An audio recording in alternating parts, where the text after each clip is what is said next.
Hi అండి అందరికీ. ఈరోజైతే మా స్థలంలో సొర చెట్టుకి కాయలు కాస్తున్నాయి.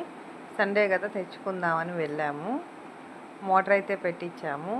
మోటార్ పెట్టించిన దగ్గర నుండి వాటర్ ఉంటుంది కదా, కాయలు ఇంకా ఎక్కువగా వస్తున్నాయి. చాలా కాయలు కాసినాయి. ఇప్పటికైతే ఒక 100 కాయలు పైనే కాసినాయి. మేము వండుకుంటున్నాము. ఇంకా అన్నీ మనమే తినలేం కదా, ఎవరికన్నా అడిగిన అన్నీ మనమే తినలేం కదా, ఎవరన్నా అడిగినా కూడా ఇస్తున్నాము. పక్కన ఎవరన్నా అడిగినా మా రిలేటివ్స్కి అట్లా ఇస్తున్నాము.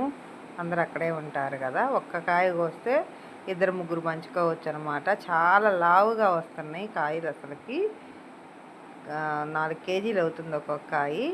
ఇదైతే ఎవరో ఫ్రెండ్స్ ఇచ్చారు మా వారికి, విత్తనాలు తీసుకొచ్చి వేసాము. నెక్స్ట్ ఇయర్ కోసం అయితే ఆ లావు కాయ కనబడుతుంది కదా, అలాంటివి 2 కాయలు విత్తనాలకు వదిలేసామన్నమాట. నెక్స్ట్ ఇయర్ ఇంకా మనమే విత్తనాలు పెట్టుకోవచ్చు, ఎవరికైనా అడిగినా ఇవ్వచ్చు అని. నేతి బీరకాయలు కూడా విత్తనాలు కట్టాము. మొన్నటిదాకా బీరకాయలు కాసినాయి కదా, వాటిని కూడా విత్తనాలు కట్టాము నెక్స్ట్ ఇయర్ కోసం అనమాట.